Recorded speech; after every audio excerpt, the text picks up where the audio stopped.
Do any of you remember my little video on the Kirby commercials? Yeah, that was actually the very first video I made on iMovie, and on a Mac in general. But that's just some random trivia I had to spill out there because why not?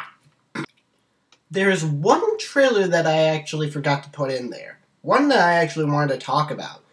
And since I'm done playing Kirby's Return to Dreamland, I figured I may as well make a separate video. Instead of just focusing on this one little trailer, I'm going to focus on every canceled Kirby game out there, which is part of this trailer. Cue the trailer, folks!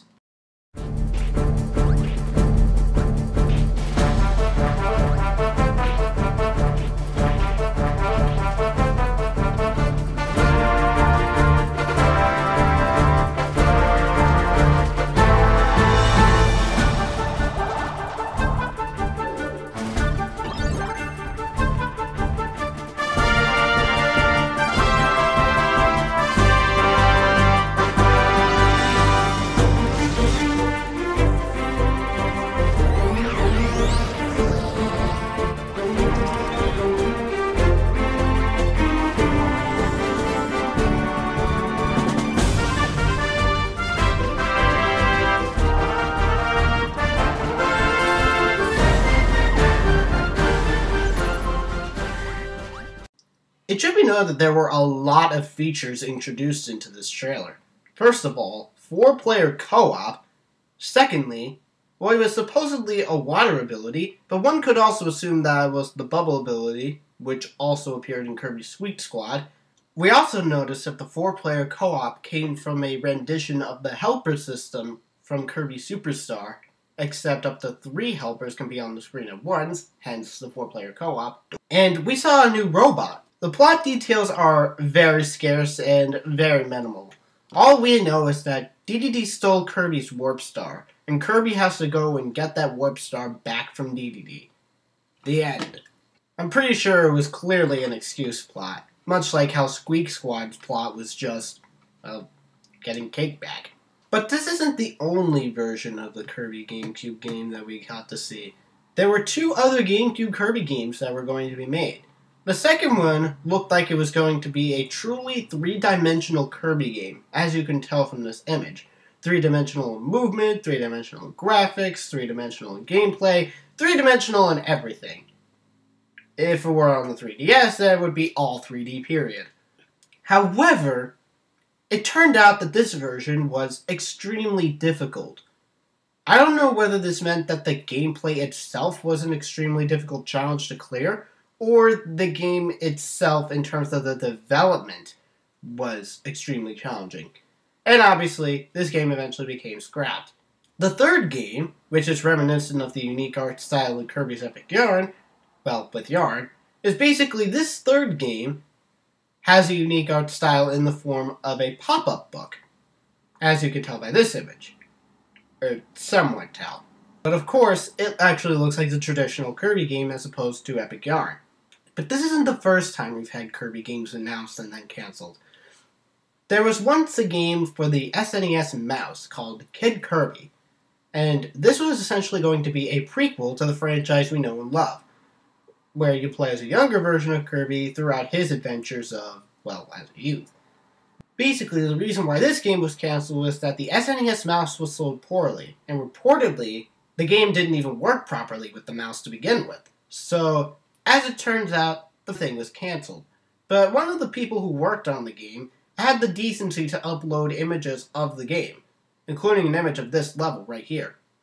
In Space World 2001, Nintendo announced Kirby Tilt and Tumble 2. This game was basically a sequel to the Game Boy Color title Kirby Tilt and Tumble, using a Game Boy Advance and the GameCube, but the Game Boy Advance would have a special cartridge in which you could actually tilt Kirby around in. In 2002, the title was changed from Kirby's Tilt and Tumble 2 to Roll-O-Rama, where it was basically the same game, but they removed Kirby from it. Roll-O-Rama had no further information revealed, and it was eventually quietly cancelled. Not like many people played Kirby Tilt and Tumble anyway. There was also one game that eventually got released. Kirby's Air Ride was announced at E3 of 1996 for the Nintendo 64. Yeah, it doesn't look very interesting, does it? This game was eventually cancelled, but the project itself was picked back up, remade for the GameCube, and released for the GameCube. Like, to be one of the most despised entries in the franchise. Now, going back to the trailer that I showed you near the beginning of the video, you may think, this game actually looks somewhat similar to the recently released Kirby's Return to Dreamland. There are often a lot of connections brought to this trailer and the Return to Dreamland video game. But this isn't the first time they've done this. In Kirby Mass Attack, in the Kirby Quest minigame, which you can unlock by collecting 50 medals in-game, when you reach Chapter 2's boss battle, you will find that it is the DDD robot featured in the trailer. Well, as it turns out, this game had gone through quite a few development cycles. Specifically, at E3 of 2005, the title Kirby was announced to be in development for the GameCube, along with the beta gameplay footage in the trailer. In May 26th of 2006, IGN released an article stating a pending title labeled as Hoshi no Densetsu Kabi, meaning Kirby Legend of the Stars, based on the release list found on Nintendo Japan's corporate site. On September 14th of the same year, the title appeared on Nintendo Japan's website, on a list of upcoming video games for the Wii in Japan. On December of the same year, Nintendo Power removed the previously announced Kirby from the list of GameCube releases, but did not put the title onto the list of Wii releases. In E3 of 2007, 2 years after the announcement of Kirby, the title was not brought up in the initial presentation, but in an interview with a Nintendo representative, Go Nintendo was reminded to not forget about Kirby on the Wii when asking about the abandoned Kirby for the GameCube. In December of 2007, in the Ask Nintendo section of the December 2007 issue of the official Nintendo magazine, it was stated that a Kirby game for the Wii is not currently in development.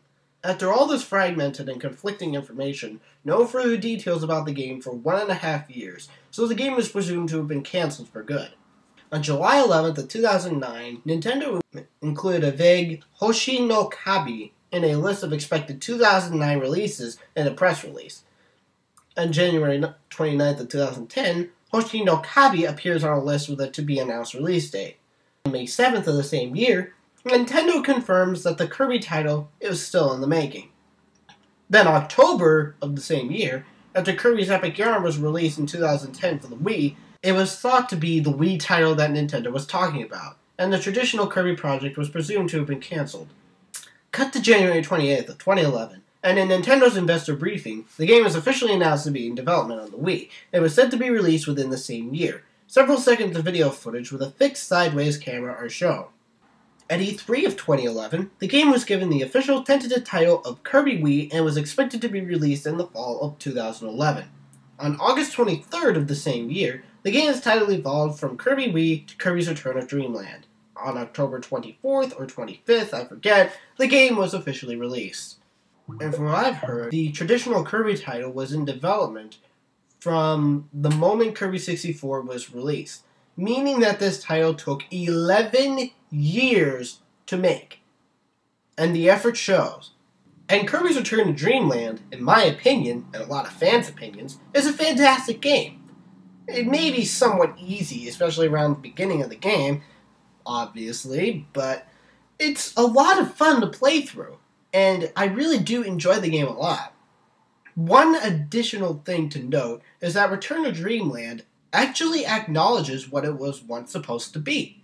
In the extra mode of the game, when you defeat the Metal General, who FYI is the 6th boss of the game in level A engines, you find out that he actually had a form that he was holding off in the normal mode. This form was essentially a robot, resembling the robot from the original, no, not resembling, exactly looking like the robot from the trailer, and the robot that we saw as the second boss of the Kirby Quest minigame in Kirby Mass Attack. This boss was finally given a name, HRD3, and in addition, you're actually hearing the trailer music right now. And this trailer music from the original GameCube Kirby title was also used as boss music for the Arena and True Arena minigames, when you fight the normal bosses of the game. So, not only did we get a traditional Kirby game in the form of Return to Dreamland, we also got plenty of homages to what the game was supposed to be. Plus plenty of homages to what the game was and what it could have been. So even though I would have loved to have played the original version that was intended for release on the GameCube, I still enjoy Return to Dreamland a lot, so I'm not complaining.